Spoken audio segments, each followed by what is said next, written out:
혹시 특정 음식의 냄새만 맡아도 소름이 돋거나 질감 때문에 그 음식을 먹을 수 없었던 적이 있나요? 이것은 일상적으로 조금 불편한 정도 이상을 뜻합니다. 회피적 제한적 음식 섭취 장애를 가진 사람들에게는 이 문제가 훨씬 심각합니다.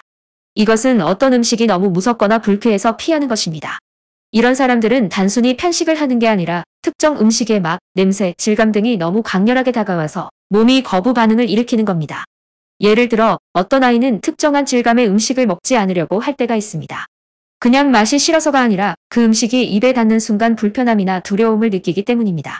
이렇게 되면 영양을 골고루 섭취하기 어렵고 성장이나 건강에도 문제가 생길 수 있습니다.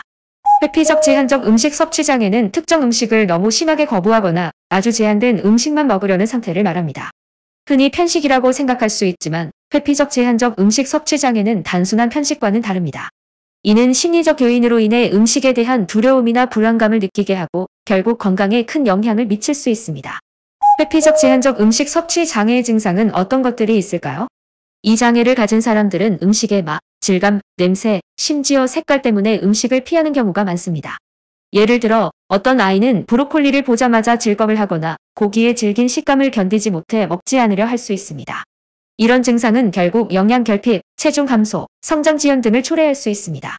회피적 제한적 음식 섭취 장애의 진단 기준입니다. 첫째, 특정 음식을 피하거나 아주 제한된 음식만 먹으려는 행동이 최소 3개월 이상 지속되는 경우입니다. 둘째, 이러한 행동이 체중 감소, 영양 불균형 또는 심리적 고통을 초래할 때입니다.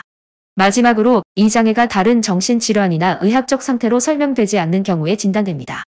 회피적 제한적 음식 섭취 장애는 주로 어린이와 청소년에게 많이 나타납니다. 보통 6에서 12세 사이에 처음 발병하는 경우가 많습니다. 이 시기는 아이들이 다양한 음식을 접하며 성장하는 시기이므로 회피적 제한적 음식 섭취 장애가 처음 나타나기 쉬운 시기입니다. 이 장애는 어른이 되어서도 지속될 수 있습니다. 그렇다면 회피적 제한적 음식 섭취 장애는 얼마나 흔할까요? 연구에 따르면 어린이와 청소년 중 약 3에서 5% 정도가 이 장애를 겪고 있다고 합니다. 어린이들 사이에서 결코 드물지 않은 문제입니다. 성인이 되어서도 회피적 제한적 음식 섭취 장애가 지속되는 경우가 있으므로 조기에 치료하는 것이 중요합니다.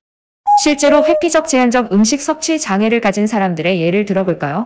어떤 아이는 학교에서 제공되는 급식을 전혀 먹지 않으려 할 수 있습니다. 특정 음식의 냄새나 질감이 싫어서 아예 시도조차 하지 않으려 하고 그래서 매일 똑같은 음식만 먹으려는 경향이 있습니다. 이렇게 제한된 식단은 아이의 건강에 큰 문제를 일으킬 수 있습니다. 회피적 제한적 음식 섭취 장애의 치료 방법에 대해 알아보겠습니다. 치료는 주로 심리치료와 영양상담을 통해 이루어집니다. 예를 들어 인지행동 치료를 통해 아이가 음식에 대한 두려움을 극복하도록 돕습니다. 부모님과 함께하는 가족 기반 치료도 매우 중요합니다. 부모님이 아이에게 음식을 강요하지 않으면서도 건강한 식습관을 형성할 수 있도록 지지하는 방법을 배우는 것입니다.